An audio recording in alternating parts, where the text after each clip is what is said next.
నమస్తే, welcome to Praja TV news with Akhila. బులెటిన్ల ముందుగా హెడ్లైన్స్.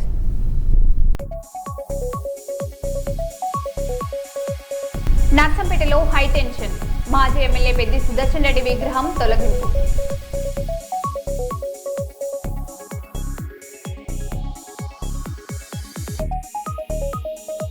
కర్నూలులో ఉచిత ఏఐ ఫిల్మ్ మేకింగ్ శిక్షణ కార్యక్రమం.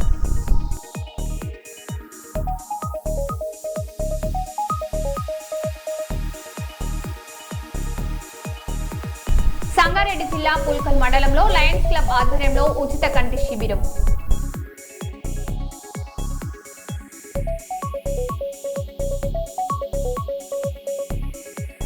గోరుకల్లు రిజర్వాయర్ వద్ద హై టెన్షన్. మాజీ ఎమ్మెల్యే కాటసాని రాంభూపాల్ రెడ్డిని అడ్డుకున్న పోలీసులు.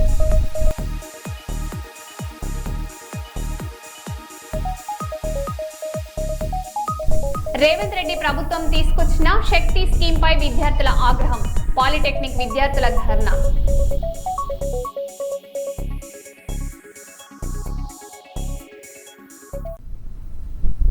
ఇక వివరాల్లోకి వెళ్తే, పెద్దపల్లి జిల్లా సుల్తానాబాద్ లో ఈ నెల 20న నిర్వహించనున్న ఏఐటియుసి జిల్లా 4వ మహాసభలను విజయవంతం చేయాలని జిల్లా ప్రధాన కార్యదర్శి కడారి సునీల్ పిలుపునిచ్చారు. గోదావరికని ప్రెస్ క్లబ్ లో మీడియా సమావేశంలో మాట్లాడిన ఆయన, కార్మిక హక్కుల పరిరక్షణ కోసం ఏఐటియుసి నిరంతరం పోరాడుతుందన్నారు.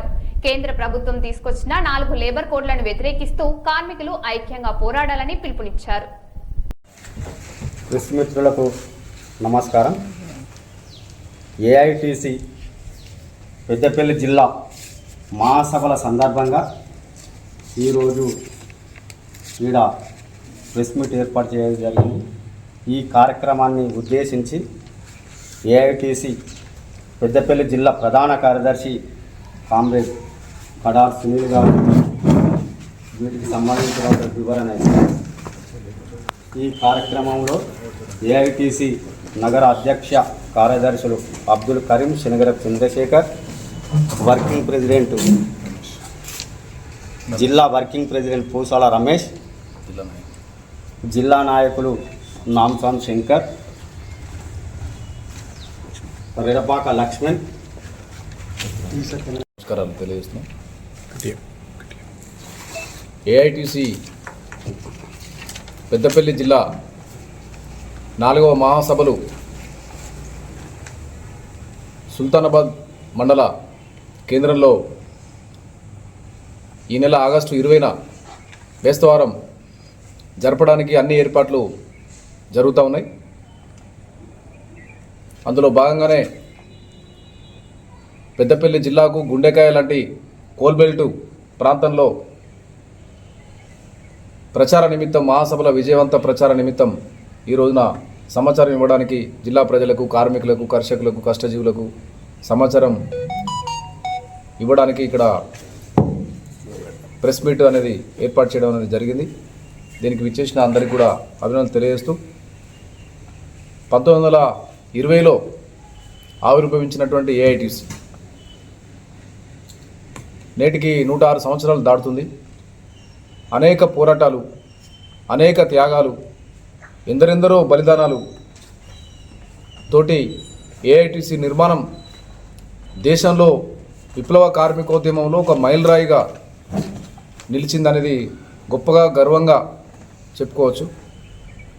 ఆనాడు తెల్లదొరలతోటి, బ్రిటిష్ వాళ్ళతోటి కార్మిక హక్కుల కోసం, చట్టాల కోసం, పని గంటల కోసం పోరాడింది ఏఐటిసి. ఆనాడు తెల్లదొరలతో పోరాడి 44 కార్మిక చట్టాలు, సమ్మె హక్కు, బోనస్ యాక్టు తదితర కార్మిక చట్టాలు, ఇలా అమలు అవుతున్నటువంటి చట్టాలన్నీ కూడా ఆనాడు సాధించుకున్నదే ఏఐటిసి అని చెప్పుకోవచ్చు.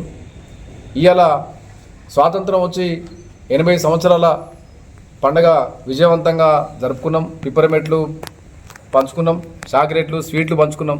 కానీ క్విట్ ఇండియా ఉద్యమం చేపట్టి బ్రిటిష్ వాళ్ళని ఎల్లగొట్టి వాళ్ళతోని చట్టాలు చేయించుకుంటే, స్వతంత్రం వచ్చిన తర్వాత స్వదేశీ పరిపాలకులు ఇలా విదేశీ జపం చేస్తూనే స్వదేశీ పరిపాలకులు పోరాడి సాధించుకున్న కార్మిక హక్కులను మొత్తం కాలరాచి వేసిరు, పక్కన పెట్టేసిరు. 44 కోడ్లను మొత్తం విభజించి, తగ్గించి వాటిని 4 కోడ్లుగా ఇలా పారిశ్రామికవేత్తలకు అనుకూలమైనటువంటి చట్టాలుగా వాటిని తయారు చేసి భారత పార్లమెంట్లో మేము చట్టం చేసినాం అనేది జీవోలు జారీ చేశారు. దుర్మార్గం ఏంటంటే 1886లో 8 గంటలు పోరాడి సాధించుకున్నాం చికాగో అమరవీరులు అందరికీ తెలుసు. ఇలా 8 గంటలని కూడా మాకు సరిపోతలేదు, ఉత్పత్తి వస్తలేదు, ప్రొడక్షన్ వస్తలేదు, ప్రొడక్టివిటీ వస్తలేదు, దీన్ని 12 గంటలు చేయాలి అనేది ఏదైతే కంపెనీలు బడా పారిశ్రామికవేత్తలు పెట్టుబడిదారులు ప్రభుత్వానికి అప్పీల్ చేస్తే వాళ్ళకు అనుకూలంగా ఈ చట్టాలు చేసిరు అనేది మనం గుర్తుపెట్టుకోవాలి. మరి అలా స్వదేశీ పేరుతోటి రోజు వాళ్ళు మాట్లాడుతున్నటువంటి మాటలకు ఈ పరిపాలనలకు ఇది విరుద్ధంగా ఉందని చెప్పేసి కూడా ఏఐటీసీ భావిస్తూ ఉంది. ఏఐటీసీ కార్మిక చట్టాలను ఏదైతే సాధించి పెట్టిందో వాటిని రక్షించుకోవడానికి దేశవ్యాప్తంగా బలోపేతంగా ఇలా విప్లవ కార్మికోద్యమం బలోపేతంగా ఏఐటీసీ కూడా దీన్ని జాతీయ, రాష్ట్ర, జిల్లా, టౌన్ మహాసభలు ఇట్లా జరుపుకొని భవిష్యత్ ప్రణాళికను రూపొందించుకోవడానికే ఈ మహాసభలు జరుగుతాయి. అట్లా సెప్టెంబరు 5, 6, 7 తేదీలలో తెలంగాణ రాష్ట్ర మహాసభలు కరీంనగర్ గడ్డ మీద జరగబోతూ ఉన్నాయి. పోరాటాల ఉమ్మడి కరీంనగర్ గడ్డ, పోరాటాల జిల్లా, మనకు ఉద్యమాలకు ఊపిరిచ్చినటువంటి కరీంనగర్ పోరాటాల గడ్డ. అటువంటి పోరాటాల గడ్డ మీద తెలంగాణ రాష్ట్ర మహాసభలకు వేదిక కాబోతూ ఉంది. అది 5, 6, 7 తారీఖులో. దానికంటే ముందు అన్ని జిల్లా మహాసభలు పూర్తి చేయాలి కాబట్టి ఆ ఉద్దేశంతో దాదాపుగా జిల్లాలన్నీ పూర్తయినాయి. రేపు ఆగస్టు 23 తోటి 24 ఇంకో 2 జిల్లాలు ఉన్నాయి, అవి కూడా పూర్తి చేసుకొని రాష్ట్ర మహాసభలకు పోతాం. ఈ రాష్ట్ర మహాసభలకు కూనంనేని సాంబశివరావు, చాడా వెంకటరెడ్డి గారు, అదేవిధంగా తెలంగాణ రాష్ట్ర ప్రధాన కార్యదర్శి కామ్రేడ్ బాలరాజు గారు, కలవేన శంకర్ గారు, రాష్ట్ర కార్యదర్శి వర్గ సభ్యులు, వీళ్ళందరూ కూడా పెద్ద పెద్ద నాయకులందరూ, కార్మిక సంఘాల అభిమానులు కూడా పాల్గొనేటువంటి ఈ మహాసభకు పెద్దపల్లి జిల్లాలో ఉన్నటువంటి అసంఘటిత కార్మిక రంగం, ప్రధానంగా అసంఘటిత కార్మిక రంగం దీని మీద దృష్టి పెడతా ఉన్నాం మేము. అసంఘటిత వలస కార్మికులు మన జిల్లాలో పెరుగుతూ ఉన్నారు.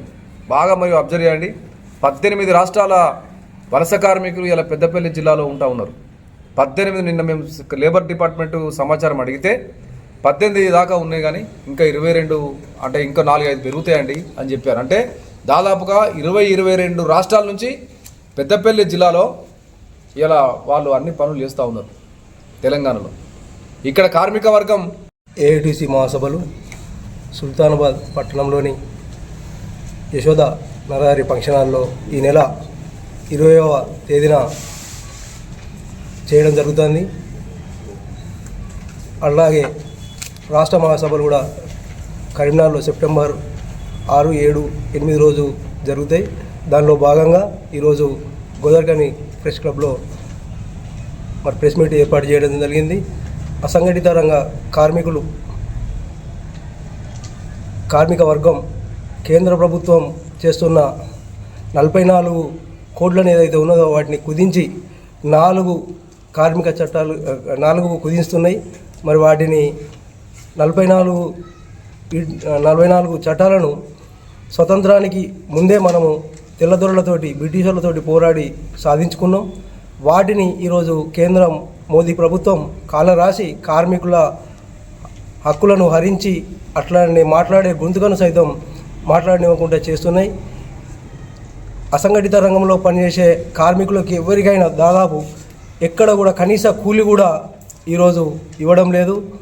అట్లాగే మధ్యాహ్న భోజనం, అంగన్వాడీ, ఆశా, వివిధ రంగాల కార్మికులు అయితే దాదాపు స్వతంత్రం వచ్చి ఇప్పటికి 80 సంవత్సరాలు అవుతుంది. మరి 80 సంవత్సరాలలో 10,000 లోపు మాత్రమే జీతం ఉంది. మరి అట్లాగే ఈరోజు మధ్యాహ్న భోజన కార్మికుల పరిస్థితి చూస్తే ప్రపంచంలో ఎక్కడ లేదు. 3,000 రూపాయల జీతంతో మరి దాదాపు 24 సంవత్సరాలుగా చేస్తారు.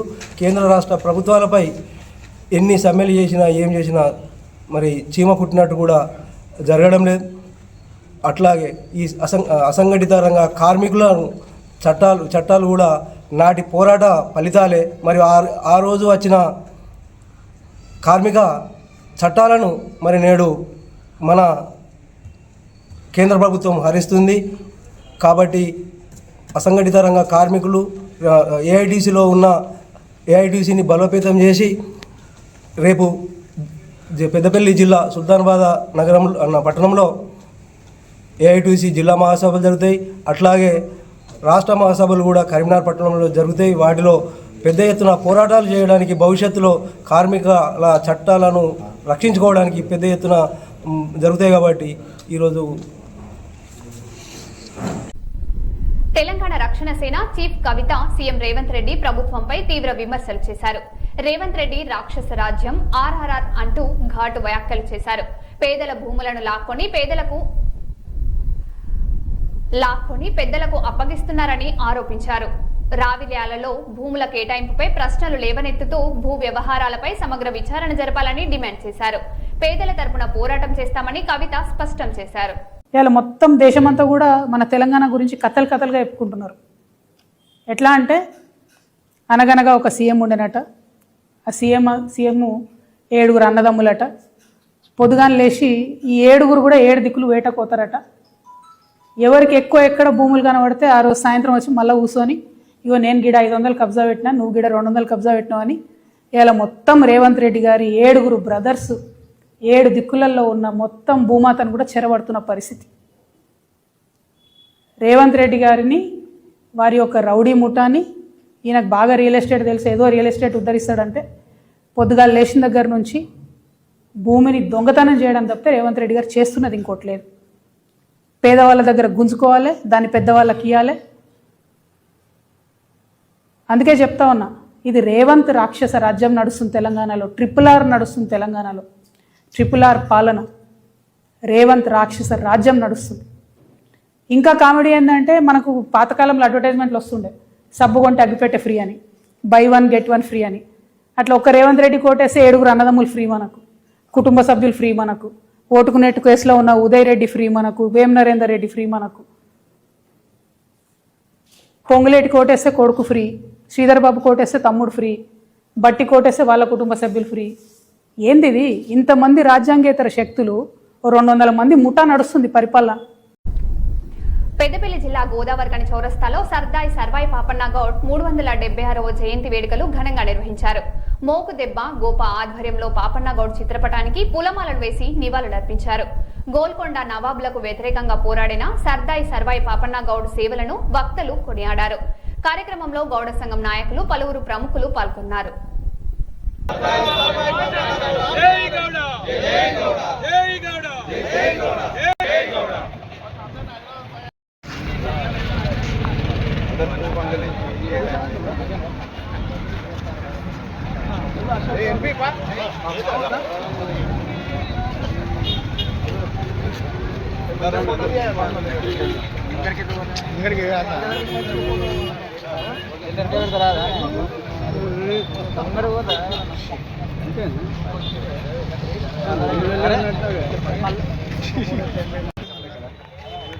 అందరూ ఒక్కటి తీయడానికి కూడా తీరెత్తలేదు.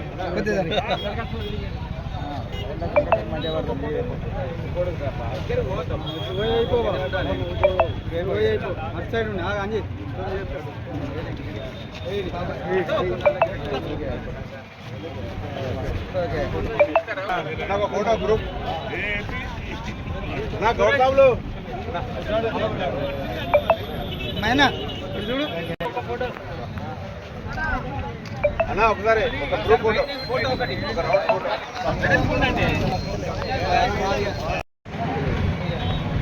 బడుగు బలహీన వర్గాల ఆశాజ్యోతి మరి 3 శతాబ్దాల పూర్వమే రాజ్యాధికారం ద్వారానే బడుగుల బతుకులు బాగుపడతాయని చెప్పి ఆశించినటువంటి మహావీరుడు మన గౌడ కుల ఆణిముత్యం శ్రీ సర్దార్ సర్వాయి పాపన్న గౌడ్ గారి జన్మదినాన్ని పురస్కరించుకొని మరి ఈరోజు పెద్దపల్లి జిల్లా గౌడ ఆఫీషియల్స్ అండ్ ప్రొఫెషనల్స్ మరియు గౌడ సంఘాల గౌడ కుల బాంధవుల అందరి సమక్షంలో మరి చాలా ఘనంగా మరి జయంతి వేడుకలను జరుపుకోవడం జరుగుతూ ఉంది. మరి ఈ సందర్భంగా మరి పుడితే గౌడై పుట్టాలి, లేకుంటే రాజాయి పుట్టాలి అన్నటువంటి ఒక నానుడిని మరి 300 సంవత్సరాల క్రితమే మరి రాజులలోకి వెళ్ళి ఒక గౌడుగా ఉద్భవించినటువంటి మరి మహానాయకుడు, మరి ఆనాటి మరి పీష్వాలు, ఆనాటి మరి బహుమనీలు, ఆనాటి మొఘలులు సామ్రాజ్యాన్ని ఎదిరించి మరి గోల్కొండ కిలను కైవసం చేసుకొని మరి పరిపాలించినటువంటి మరి ఒక విప్లవకారుడు, మరి ఒక గొప్ప దార్శనికుడు మన సర్దార్ సర్వాయి పాపన్న. మరి ఆనాడు మరి తనకు సైన్యము లేకున్నా తనతోటి ఉన్నటువంటి మరి కుమ్మరి, కమ్మరి, మరి వడ్రంగి, అదేవిధంగా వివిధ కులాల బీసీ కులాలన్నింటినీ కూడగట్టుకొని అప్పుడు దాదాపు 10,000 మంది సైన్యాన్ని తయారు చేసుకుని మరి భారతదేశ వ్యాప్తంగా మరి పరిపాలిస్తున్నటువంటి మొఘలులను మరి అప్పుడు ఎదిరించడం అంటే ఒక సామాన్యమైన విషయం కాదు. అయినా కూడా మొక్కబోని ధైర్యంతో మరి ఆనాటి ఔరంగజేబు పాలన ఉన్నటువంటి మరి గోల్కొండ కిలాను మరి అక్కడ ఉన్నటువంటి రాజును వధించి కిలాను సాధించినటువంటి గొప్ప గనుడు మన సర్దార్ సర్వాయి పాపన్న. మరి వారి ఆశయాలను మరి వారు చూపించిన మార్గాన్ని మనందరం అనుసరించి తప్పకుండా మరి రాజ్యాధికార దిశగా మరి బీసీలకు రాజ్యాధికారం వచ్చేటువంటి దిశగా బీసీలందరం ఏకమై మరి మన ఓటు మనకే వేసుకొని మనం రాజ్యాధికారం చేపట్టినట్లయితే బీసీల బడుగు బలహీన వర్గాల బతుకులు బాగుపడతాయని ఈ సందర్భంగా తెలియజేస్తూ మరొకసారి మరి బడుగుల ఆశాజ్యోతి అయినటువంటి సర్దార్ సర్వాయి పాపన్న గారికి మరి జోహార్లు తెలియజేస్తూ సర్దార్ సర్వాయి పాపన్న ఆశయాలను రామగుండం పారిశ్రామిక ప్రాంతంలో ఈరోజు ఒక గొప్ప బడుగు బలహీన వర్గాల చరిత్రకారుడు, దాదాపు 3.5 శతాబ్దాల వారి త్యాగ ఫలితాలు ఈరోజు మనం స్మరించుకుంటున్నామంటే ఒక గొప్ప నిర్వచనం. స్వేచ్ఛ వాయువులు మరియు చైతన్యం, సామాజిక సమతుల్యత, సమానత్వాన్ని దాదాపు 376 సంవత్సరాల క్రితమే పూనుపుచ్చుకొని ఎటువంటి టెక్నాలజీ మరియు ఎటువంటి యుద్ధ నైపుణ్యాలు కానీ ఎటువంటి మందుగుడ్డి సామాగ్రి కానీ ఆ రోజులలో లభ్యం కాలేదు. కేవలం కుల వృత్తులను మరియు పనిముట్లను ఆయుధాలుగా మరిచి సామాన్యులను ఒక సైన్యం వలె చేర్చుకొని ఎందరో నవాబులను, ఎందరో మొఘలాయులను ఛేదించుకుంటూ దాదాపు గోల్కొండ కిలను కైవసం చేసుకున్నాడంటే పుడితే రాజై పుట్టాలి లేకపోతే గౌడై పుట్టాలనే నానుదిని ఈరోజు మనకు చరిత్రలో వినిపించే విధంగా ఈనాడు పారిశ్రామిక ప్రాంతంలో గౌడ సంఘాల ఐక్యత మరియు అన్ని కుల సంఘాలు, అదేవిధంగా గౌడ అఫీషియల్స్ అండ్ ప్రొఫెషనల్స్ ఆధ్వర్యంలో చౌరస్తాలో వారికి 376వ జయంతి ఉత్సవాలను ఘనంగా పూలమాలలు వేసి ఈ కార్యక్రమానికి విచ్చేసిన ప్రతి ఒక్కరికి మరియు దీనికి సహకరించిన ప్రింట్ మరియు ఎలక్ట్రానిక్ మీడియా మిత్రులకు ఎల్లవేళలా ఆ సర్దార్ సర్వాయి పాపన్న వీరోచితమైన పోరాట స్ఫూర్తిని ముందుకు తీసుకెళ్లాలని, అదేవిధంగా ఈనాడు అధికారికంగా ట్యాంకు బండిపై సర్దార్ పాపన్న గౌడ్ గారి విగ్రహ ఆవిష్కరణ చేస్తున్న ప్రభుత్వానికి, అదేవిధంగా దానికి ఎన్నో సంవత్సరాల నుండి పోరాటం చేసిన ప్రతి ఒక్కరికి మా గౌడ జాతి తరపున ప్రత్యేక శుభాభివందనాలు తెలియజేస్తూ వారి స్ఫూర్తిని కూడా, వారి చరిత్రను కూడా పాఠ్యపుస్తకాలలో లిఖించి భావితరాలకు అందజేయాలని తెలియజేస్తూ ఈ కార్యక్రమానికి విచ్చేసిన ప్రతి ఒక్కరికి అందరి తరపున శుభాకాంక్షలు తెలియజేస్తూ గౌడుల ఐక్యత. గోదావరికని గంగానగర్ లో సర్దార్ సర్వాయి పాపన్న గౌడ్ జయంతి వేడుకలు ఘనంగా నిర్వహించారు. గౌడ సంఘం నాయకులతో పాటు వివిధ కులాలకు చెందిన నాయకులు, కార్పొరేటర్ మాటూరి సత్యప్రసాద్, మాజీ కార్పొరేటర్ దాతు శ్రీనివాస్ పాల్గొని పాపన్న గౌడ్ చిత్రపటానికి పూలమాలలు వేసి నివాళులర్పించారు. సర్వాయి పాపన్న గౌడ్ అన్ని కులాల పేద ప్రజల కోసం పోరాడిన మహనీయుడని కొనియాడారు. మొఘల్ పాలనకు వ్యతిరేకంగా ఆయన చేసిన పోరాటాలను స్మరించుకున్నారు.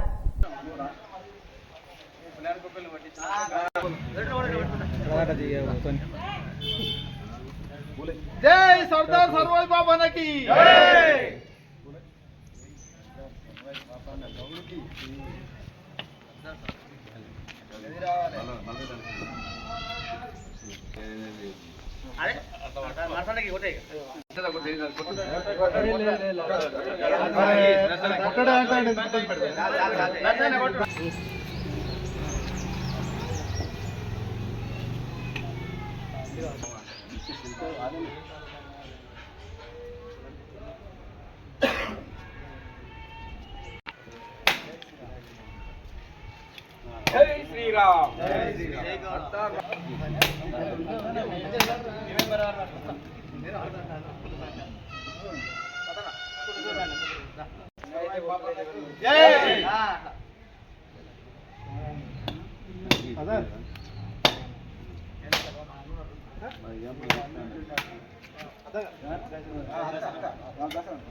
నాయకుడు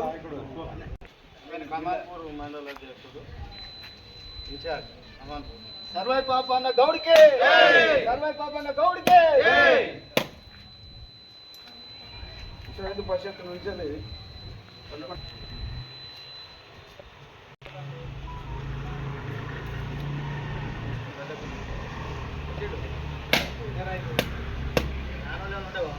పెద్ద అల్లమల ఐల గారు పైకి లేవనిచ్చిన ఉన్నప్పుడు పైకి లేవనిచ్చినావే మాట్లాడించండి మల్రెడ్డి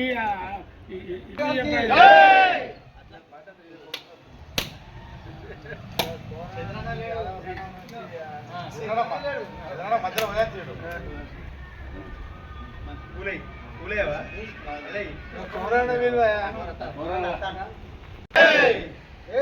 పాపన్న గౌడు వారికి ఏంది వక్కలు చెత్తనే మాటోరి సుదర్శన్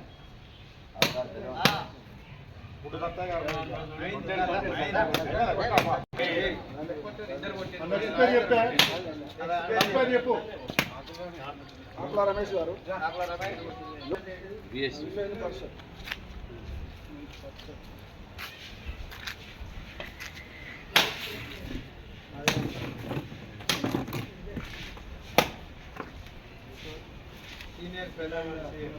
పెద్ద మనిషి గంగనారు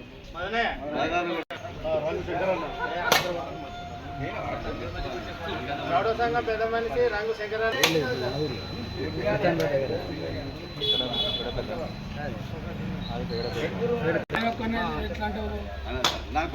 నువ్వు అనుకోగానే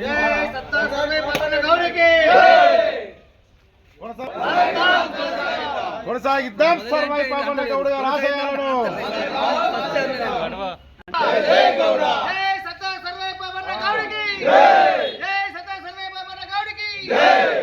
కొనసాగిద్దాం సర్వై పాపన్న గౌడ్ గారి ఆశయాలను కొనసాగిద్దాం సర్వై పాపన్న గౌడ్ గారి ఆశయాలను కొనసాగిద్దాం సర్వై పాపన్న గౌడ్ గారి ఆశయాలను జై గౌడ జై గౌడ జై గౌడ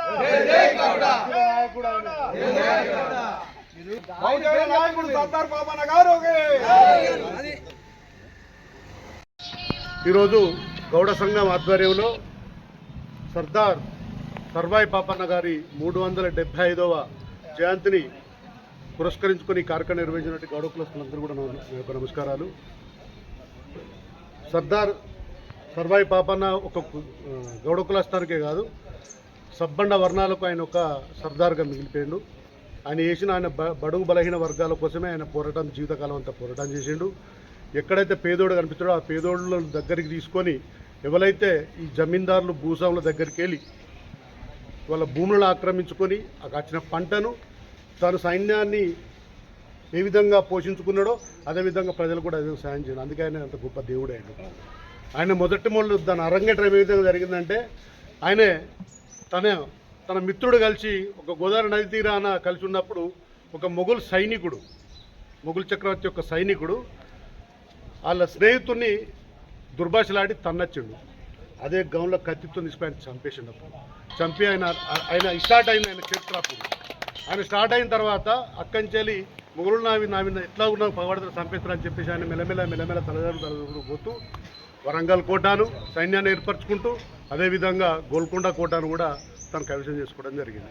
ఇవన్నీ చేసుకుంటూ పేద బడుగు బలహీన సబ్బండ వర్ణాలకు, బీసీ కులాలకు, ఎస్సీ ఎస్టీ కులాలకు అందరికి కూడా ఆయనకు దేవుడు అన్నాడు. కాబట్టి ప్రతి సంవత్సరం ఇక్కడ గౌడ పెద్దలందరూ కూడా జయంతి కార్యక్రమాలు, వర్ధంతి కార్యక్రమాలు మంచిగా ఘనంగా చేయాలని చెప్పి మనస్ఫూర్తిగా కోరుకుంటాం. ఈరోజు శ్రీ సర్దార్ సర్వాయి పాపన్న గారి 365వ జయంతి సందర్భంగా 75వ జయంతి సందర్భంగా ఈ యొక్క జయంతి ఉత్సవాలను జరుపుకుంటున్నాము. దీనికి గంగానగర్లో ఈ ఉత్సవాన్ని జరుపుకోవడానికి మా గౌడ సంఘం ముందుకు వచ్చి దీన్ని చేస్తున్నాము. అన్ని కులాల నుండి కూడా ఒక పెద్ద మనుషులను పిలుచుకొని కూడా ఈ ఉత్సవాన్ని జరిపిస్తుంటున్నాము. సర్దార్ సర్వాయి పాపన్న గారు బహుజన నాయకుడు. ఆయన అన్ని కులాలను కలుపుకొని రాజ్యాధికారాన్ని చేపట్టినవాడు. సర్దార్ సర్వాయి పాపన్న గారు 1650 సంవత్సరం 18వ తారీఖు 8వ నెలల ఈ యొక్క జనగామ, ఇప్పుడున్న జనగామ జిల్లా రంగనాథపల్లి అనే మండలంలో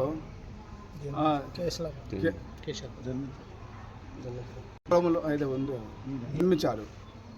ఆయనే బహుజన నాయకుడిగా చిక్కకుండా ఆయన ఆ రోజు ఆత్మహత్య చేసుకోవడం జరిగింది. ఆయన యొక్క విజయ గాథను అప్పుడున్న పెత్తందారి పరిపాలనలు కానీ మా యొక్క ఈ ముస్లిం నాయకులు కానీ తెలియకుండా మగ్నపరిచినందుకు ఈరోజు మనకు తెలంగాణ వచ్చిన తర్వాత మన తెలంగాణ ప్రభుత్వం అటువంటి కేసీఆర్ గారు దాన్ని గుర్తించి అధికారికంగా ప్రకటించడం జరిగింది. ఆ తర్వాత ఇప్పుడున్న ప్రభుత్వం కూడా దాన్ని గుర్తించి ట్యాంక్ బండ్ మీద ఒక శిలా విగ్రహాన్ని పెట్టి ఈనాడు ఇవాళ పెద్ద ఎత్తున రాష్ట్ర ప్రభుత్వం ఈ యొక్క సర్దార్ పాపన్న ఉత్సవాన్ని చేసుకోవడం జరుగుతుంది. అందుకు మా గౌడ సంఘం నుంచి ఇక్కడ నుండి రాష్ట్ర ప్రభుత్వానికి కూడా మేము ధన్యవాదాలు తెలియజేసుకుంటున్నాం. మరో బులెటిన్లో మళ్ళీ కలుద్దాం. Stay tuned.